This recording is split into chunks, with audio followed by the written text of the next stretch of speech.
Hey guys, welcome back to Potty Mouth Moms. My name is Veronica. If you haven't had the opportunity to meet me yet, my name is Veronica. If you have, thank you for coming back. And stay tuned because there's going to be more like this. And yes, I am wearing child's glasses for a party and a unicorn horn because I felt like it. And yeah, so what? Anywho, they make me feel like Elton John, and that bitch got away with a lot of stuff. So I am talking to you guys today about parasite cleansing and gut dysbiosis. So if you haven't had an opportunity and you're on the tickety talk, then go over there and you can find me on the same name. I have a couple of videos out there. If you don't know who I am a retired registered nurse. I was an emergency room nurse for many years. Prior to that, I had been doing medical surgical oncology, and my first ever nursing job was for spinal cord rehab, where I'd work with paraplegics, quadriplegics, stroke victims, you name it, any kind of cord injury that required new integration of lifestyle or just needed a pick-me-up. And I ended my career with emergency medicine because enough years of dealing with trauma and stuff like that had left me completely drained. And I had gotten sick a very long time ago, which ended up coming to a culmination about the end of last year and the beginning of this year, where I almost died due to gut-related problems, and nobody could ever tell me what was actually wrong with me. So I ended up getting into homeopathic medicine by the grace of God, and by some amazing humans out there. They were able to help heal me. And then I got into gut dysbiosis and found that on my journey of research, as well as spirituality. I've always been a very spiritual human being, but I guess at some point in my life I definitely had turned my back on God because I just never understood why the world was the way it was or why my life was the way it was. But, almost dying, literally. I had been weeks away from thinking about how I was going to plan my funeral and what kind of letters I was going to write to my kids, but by the grace of everything that's good in this world and the mother and the father, I am here. So stay tuned. I do have a bunch of stuff. You can see some of my old videos. And again, follow me on TikTok because there's a bunch of stuff there too. I do talk about gut dysbiosis, which is a disruption in your microbiome, which is the trillions and trillions of bacteria, viruses, fungi, and multiple different organisms that are both beneficial and harmful to your body. It's becoming a thing that's now being talked about. It is primarily related to your gut. You hear a lot about ulcerative colitis and IBS and Crohn's disease, but nobody ever really talks about gut dysbiosis. And I'm hoping that to either introduce you to it or continuing educating you on it, as well as maybe helping you with your healing process of your gut and your body, that you actually get some clarity and some realization that once your mind is clear and you understand priorities and needs versus wants, that you realize that spirituality versus religion is actually a real thing. I don't practice religion. I don't practice organized religion, so don't ask me anything about it. I can talk to you about it, but you can talk to me about it, but don't think that you're ever going to shove your beliefs down my mouth, because I talk directly to them. Anywho, so we're talking about parasite cleaning and gut dysbiosis. Gut dysbiosis is the primary proponent to the majority of today's health problems, that and stress. Stress, I don't understand why people are so stressed. Well, I do. I understand why people are so stressed, primarily women versus men, and it is literally killing us, is because the amount of things that we have on our plate on a day-to-day basis, and there never seems to be enough time in a day to get anything that you want done. So that being a huge problem increases your difficulties with functioning on a day-to-day basis. And that does include the fact that you do have increase in cortisol level. If you don't know what cortisol level is, it's your stress hormone. And there's a lot of talk about that in recent news and, as a fad thing. But it is a real issue. Cortisol levels and stress levels and gut dysbiosis can all be managed by changing your diet. And starting out with changing your diet, on the road to spirituality, you get to learn a lot of things, but I am being prompted to talk about parasite cleaning and that does tie into gut dysbiosis. So I'm a nerd. I have papers and I have things and I have notes and whatnot because I like being a nerd and I do a lot of research and I like learning and I like sharing it. So I did post 2 videos on TikTok in relation to this. I'm going to go over it again a little bit more extensively and then add some things in the comments, including some recipes, at least for a starting point for people, because most people just want to jump right into the idea of doing a full cleanse and being on this diet. It's not a diet. It's not anything but you having the ability to restrain yourself from falling back into old habits. So the diet is really detoxing yourself from old habits that are perpetuating the problems, which are health problems and that stem into your lifestyle problems and your relationship problems, job problems, so these are just the basic start off for parasite cleansing, as well as some introduction of how to heal your gut a little bit, because gut dysbiosis is all about healing the gut, which helps heal your body. So parasites can disrupt digestion, drain nutrients, and cause fatigue, skin issues, and more. Natural foods and herbs can help gently clear them out. I'm not setting up anything to prompt. This is me. I do raw footage. I'm not going to edit this anymore. It's coming out raw because girl just doesn't have time to be doing this anymore. You're going to get what you get and you don't get upset. So when I look at parasite cleansing, and I'm going to introduce it to you, the first week that you're going to start off with is going to be a prep the gut. You're going to cleanse it. You really are going to look at stripping the gut down to, basics. And that's not stripping a diet outside of I'm not telling you to starve yourself. Please don't starve yourself. That's like one of the worst things that you can do. But one of the key things that you need to do is make sure you're staying hydrated. I've heard so many people say oh, I don't like drinking water. Or you live in a city, right? You live in the city and it's fluoridated water. Gross. I get it. But try to drink as much water as you can. You are supposed to drink actually half of your body weight in ounces is how much water you're supposed to drink on a day-to-day basis. And if your skin is looking tired and it's kind of gray, it's sallow, your lips are dry, you're constantly feel like you have gunk in the side of your lips, your eyes are dry. And if you go and you pinch your skin, and your skin's not elastic. And now as you age, you naturally lose collagen, that nice elastic part of your skin. But you also can get that from dehydration. It'll get flaky, it'll get drier, and you can. It's called tinting. What you do is you can pinch your skin. If your skin actually stays in a tinted position, that means you're dehydrated. And honestly, how many times are you peeing? You should be peeing multiple times a day, frequently. You've got to flush out your body. And that is flushing out what some of us in the community and the collectives like to call your biocomputer. It's a computer. It is a machine. And the gut is actually the heart of that machine. Your brain is a whole separate organism. Some people say that the heart is the thing that keeps your machine going. It's not. It's your gut. Your gut is so much more than just your stomach. It's your mouth, your esophagus, your stomach, your intestines, your rectum, your colon. But when I talk about gut dysbiosis, I primarily look at, the gut and the intestines, but it does help everything when you are doing a cleanse and you're doing healthy eating, with gut dysbiosis, kind of meal planning.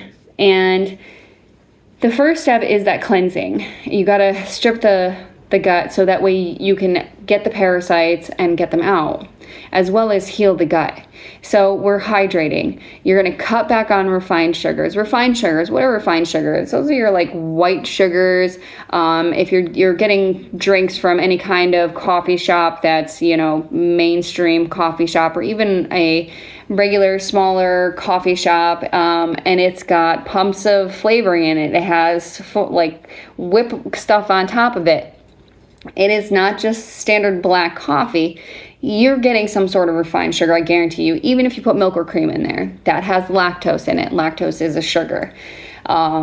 So be careful how much refined sugar you're taking. Refined sugar and carbohydrates. Carbohydrates are another type of refined sugar. And their carbohydrates have sugars in them. And those can be anything from, your wheats, your bread products, veggies. We have like things like corn and what do I want to say? Potatoes. Potatoes are all potatoes: white, red, russets, sweet potatoes, yams, peas. We have the different types of winter squashes: your acorn, your spaghetti. And then we have your legumins, which are your beans, quinoa. And then we have your like complex, or let's say starch-based carbohydrates. You have wheat, oat, millet, bulgur, breakfast cereals, your breakfast bars, tortillas, whether they're flour or corn, popcorn, and pretty much all your grains.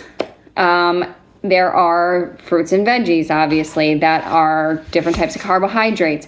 Your big heavy hitters with carbs, you have bananas, apples, grapes, oranges, pears, mangoes, pineapple, dried figs, prunes, dates, any of your fruit juices. Obviously, they're juice, they're fruit juice, they're literally sugar. Dairy, like I said, has lactose in it. That could be milk. That could be your sweetened, like nut milks. And then you have yogurts, which are also sweetened. Those all have lactose in them. And then there's things that have carbohydrates in them that you may not realize. Some of the condiments that you have. So when I say that they have carbohydrates in them, they also have gluten in them. Now, gluten is your wheat, whether it's whole wheat, white, your baking flour, your bread flour, your cake flours, your durum wheats, your semolinas, your spelt, farro, bulgur, and barley, and malt, because malt is made from barley, rye whiskey, which is alcohol, and then there's a rye wheat hybrid that's also. But those are wheat-based products. So those are those have starch. And then you have to realize that some condiments have that in that. There's soy sauce. Now they do make gluten-free soy sauce. There is different types of soups. Any of your thickened soups probably have wheat in them. Beer. Your gravies, any of the canned or jarred gravies that you might get pre-made, those have wheat in them. And then there's the seasoning packets. There's a couple name brand seasoning packets that you could use for cooking, but you have to make sure that they're gluten-free and how much sugar they have in them, because some of them actually have gluten and sugar in them. Now, when you are doing a gut cleanse, it is and you're trying to treat gut dysbiosis. Gut dysbiosis is a disruption of that microbiome in your gut primarily, and it is really heavily instigated and exacerbated. So it's stimulated and it's aggravated by wheat primarily, like wheat-based products. When you're doing a parasite cleanse, we look at decreasing refined sugars as well, which are all wheat-based products. So you're kind of killing two birds with one stone. So you're not only just trying to do a parasite cleanse, you're actually healing your gut in the same process by treating a whole different thing. And when we look at, when I look at taking gluten out of it, taking the things that might instigate or propagate the parasite problem is the refined sugars, doesn't mean that you have to take all sugars out of your diet. When I encourage women to think about treating their polycystic ovarian disease, which is a hormone imbalance, which can be treated by changing your diet and is highly instigated by gut dysbiosis, refined sugar is one of those things. And now, if you don't know if you have PCOS, if you're a female and you're probably overweight, you probably have some type of facial hair issue, you may have acne problems, your hormones are way out of balance, you may be like pre-diabetic or have diabetes, and in addition to that, your periods may be all messed up, or a combination of all of it.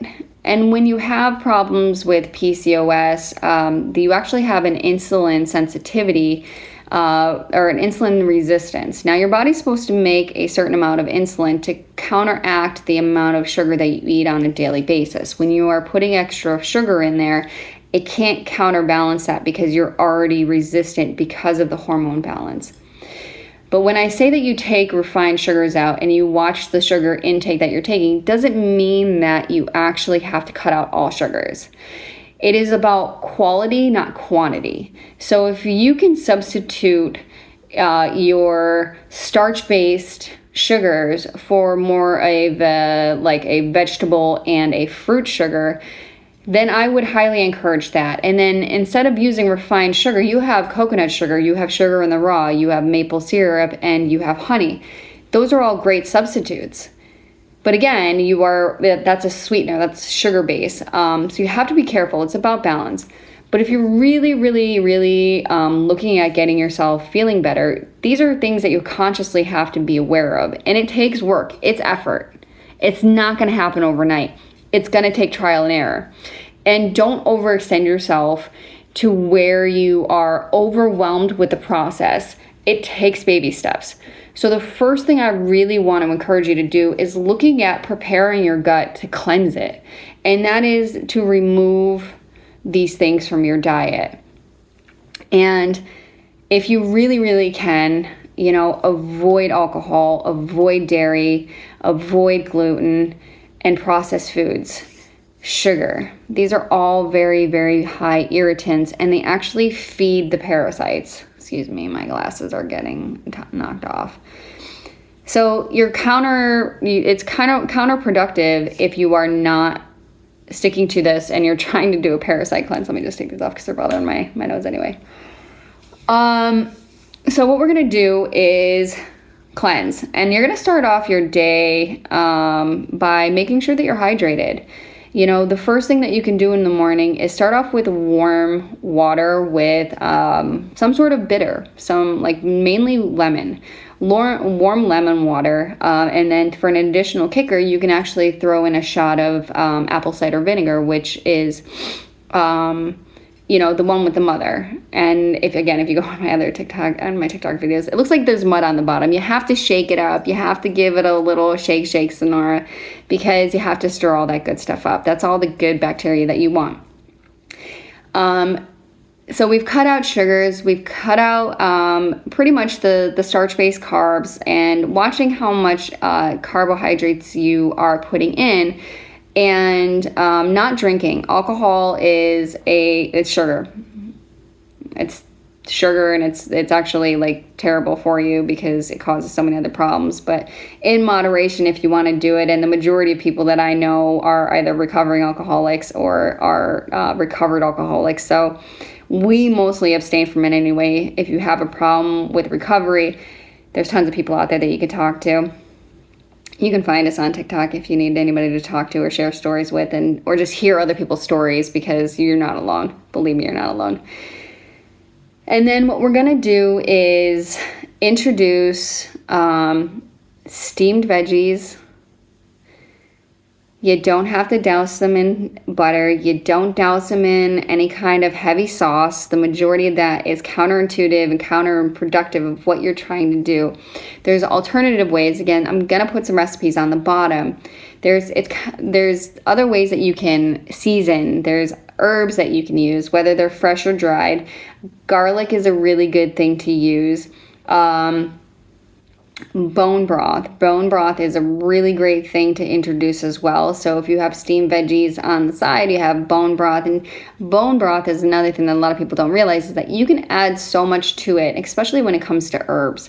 Scallions. I know some people are weird about tofu, but I add tofu to a lot of things. If you want to talk about, estrogen and soybeans and all that other stuff, don't even get me started, because if you have any problems with your hormones, you really need to look at your gut and how you're eating and what you're putting on your face and your skin and whatnot, because your hormone imbalances are probably related to gut dysbiosis and what you're actually doing to yourself on a day-to-day basis.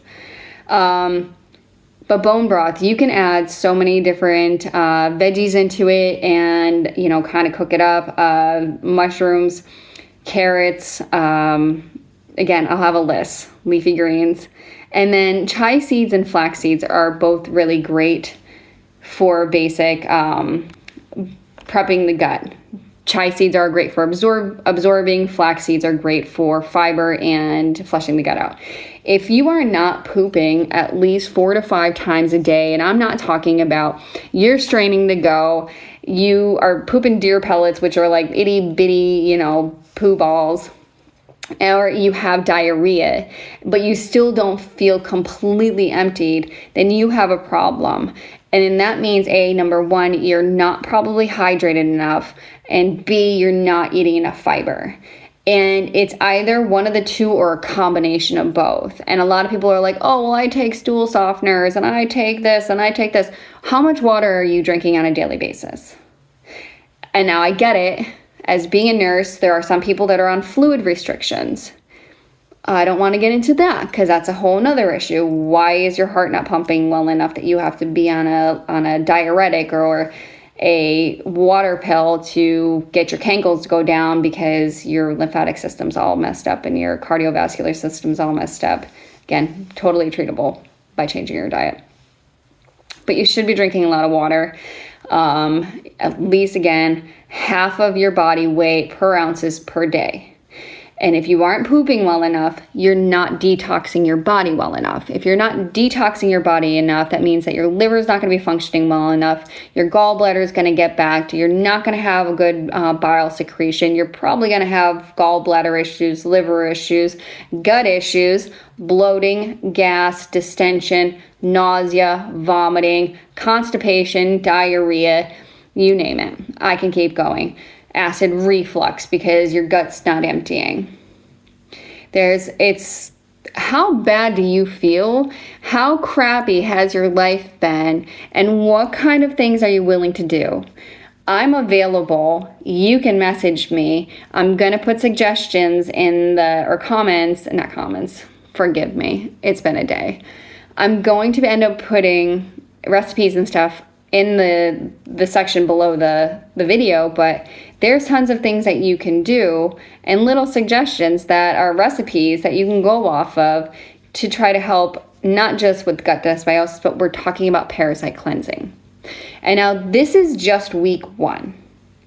Then we get into week 2, and you're going to reintroduce things into your diet. We're replacing. We want digestive support, and we want to be able to, introduce actual anti-parasitic foods. Now, the reason why we don't really go heavy on anti-parasitic foods to begin with is because you have to let the gut kind of relax down, because guarantee you probably already have gut problems.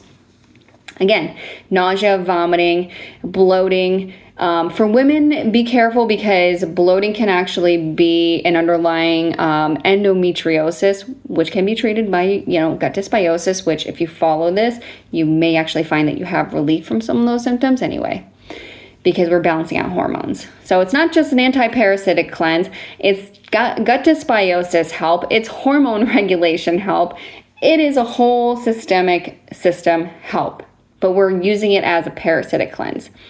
So introducing anti-parasitic foods daily. Now this is week 2 into 3-4. So adding foods daily that should be are garlic and onions. They are natural anti-parasitics. Raw pumpkin seeds. They contain curbacin, whatever. Again, you're getting it raw. I'm not editing this. It paralyzes the worms.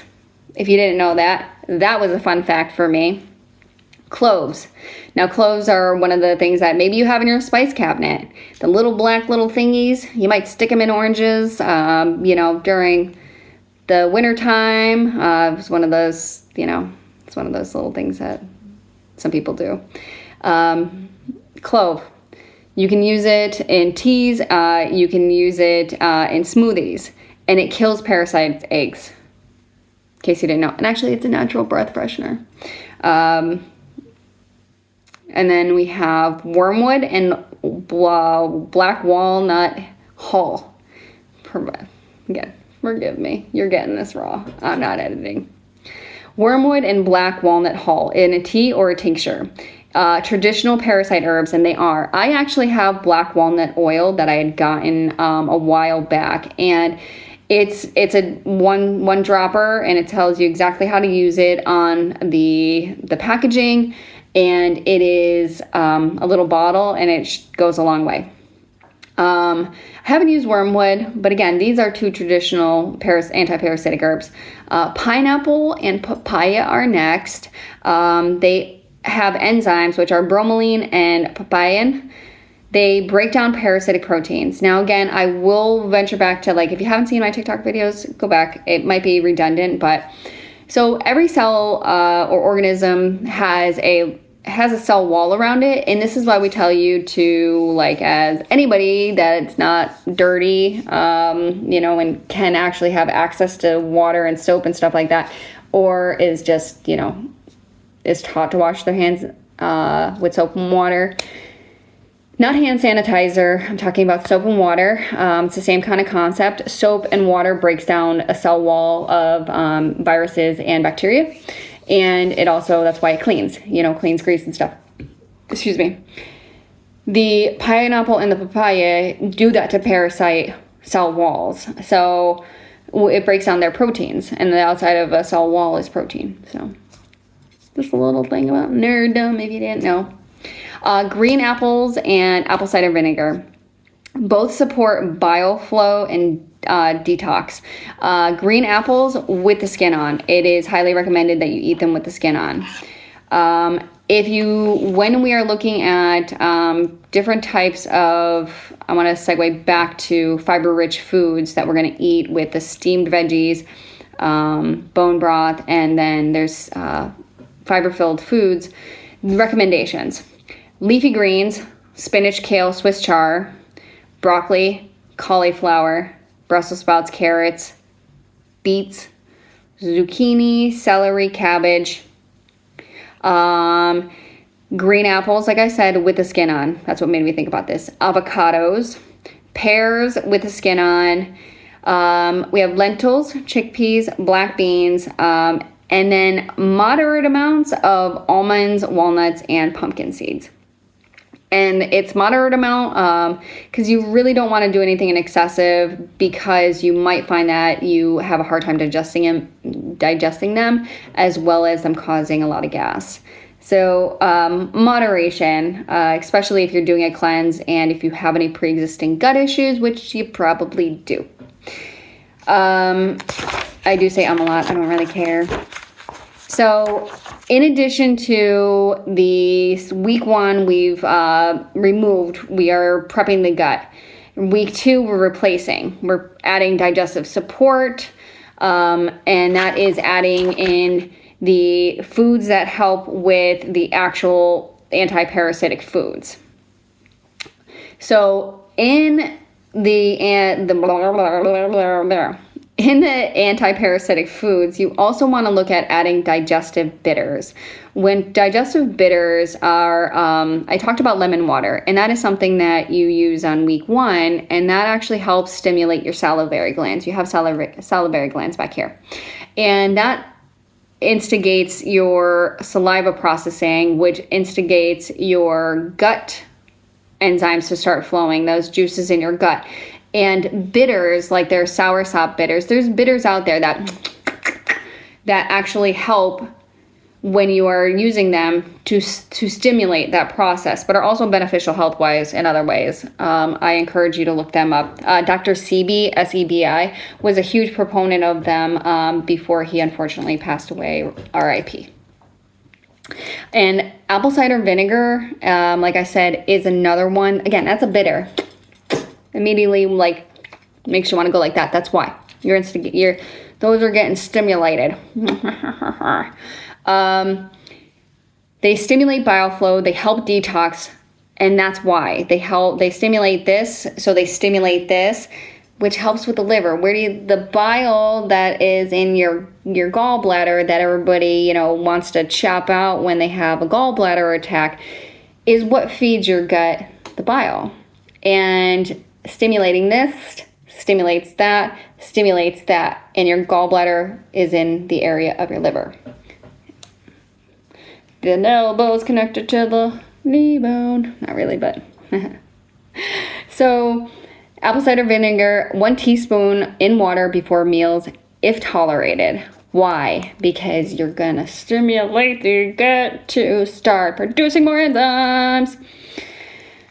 All right, so that's week 1. Week 2, we're not going to get into week 3 because y'all need to do this stuff and start really taking your health seriously, because if you don't take your health seriously, nobody else is going to take it seriously for you. There's no medication that's going to make it any better. There's no voodoo, hoodoo, spiritual person that's going to be able to really cure anything for you. You got to put the work in. This is the same thing that I've talked about with, addressing any of the, it's called shadow work, addressing those deep, dark uglies of your past that you want to address. It's the same thing. You have to look at yourself and say, am I really worth it? I think you're worth it. I know you're worth it. You're totally worth it. But you have to want to do the work. You can't ride on the coattails of somebody else. There's no miracle plan that's going to do it for you. Do you have to cut out meat? Do you have to cut out all these things? No, but moderation. Look at quality versus quantity. Look at what fits into your budget. If you have a problem, you work, 3 jobs, you have a cajillion kids, your budget is really limited, reach out to me. I would be glad to discuss what you have, what you need, what your budget is, what your food preferences are, and what your family preferences are. Because believe me, I've got 2 kids, and not creating total anarchy in my house with switching up. Sorry, 2 hummingbirds just hit my window. Not switching up their entire life. Believe me, there's been some aches and pains and belly aching and I don't want to eat this, but it's what's good for them, because you are what you eat. Your body is a temple. Your body is totally a temple. So how much work do you really want to do? Don't ride on the coattails of somebody else. You can't do it. You can't. And I guarantee you that you start following any of this, you will start noticing a huge change in your lifestyle, your mental clarity, how you just generally feel. And, I'm going to talk a little bit here, but the Remedy series, the Sacred Science, the Sacred Kitchen, the Healing Kitchen, Nick Polizzi has this great series out, and it is so incredible. I highly praise him because he's such a great educator, and he has so many great nutritionists and herbalists and naturalists, ecobotanists, so many people on here that are great educators. And I'm so in love with all of the things that are being said. But I'm listening to this series, and I'm like, why are people becoming so dependent on not just medications, but now we're looking to get away from medications and looking at herbal medicine, or your adaptogens, your reishi mushrooms, your ashwagandha and stuff like that. Not that they're all great, but if you eat properly, your clarity is going to improve. But in addition to your clarity, it will actually instigate spirituality. And spirituality doesn't have to be, you become some crazy Bible banging person. It is about becoming one with yourself to become one with the source. And that is the divine beings, and that in itself makes you look at the decisions and the lifestyles that you're having. What are your wants versus needs? Why are you so stressed out? And I guarantee you a lot of the problems that you're having are related to stress and what you're eating, and your cortisol levels being out of whack, your hormones are out of whack, your sleep cycle is completely crazy, you've got tons of aches and pains that nobody can actually tell you what it's from, but they'll give you medications for it. So I encourage you to take a stop and look at everything that you're doing and saying, maybe she's right. You don't have to believe me. You wholeheartedly don't have to believe me. You don't even have to comment if you don't believe me. Don't like it, don't share it. I don't care if you do or don't believe it. If you like it, share it, like it, subscribe, and tell me if you like anything that I have to say. Is there anything I can help you with? What else do you want to see? I'm going to put additional information on about the parasite stuff and gut dysbiosis, because that is a huge problem, and gut dysbiosis, treating that in itself will pretty much treat everything that you have a problem with. And in turn, help you with your spirituality, and that is awesome. So I hope that you guys enjoyed this. And I am ridiculous. I'm going to take this off now because it's giving me a headache. But keep posted. Stay tuned. Like, share, subscribe. Check out the Tickety Talk. It's under the same name. It's at Potty Mouth Moms. And Facebook and Instagram, I don't really even participate in anymore because I can't be bothered. So yeah, like, share, subscribe, and let me know what you think. And if you need help, please, I mean, for right now, my time is like literally free. I would do this for free, but at some point, you girls got to get paid. You're going to get paid. Okie dokie. Love you.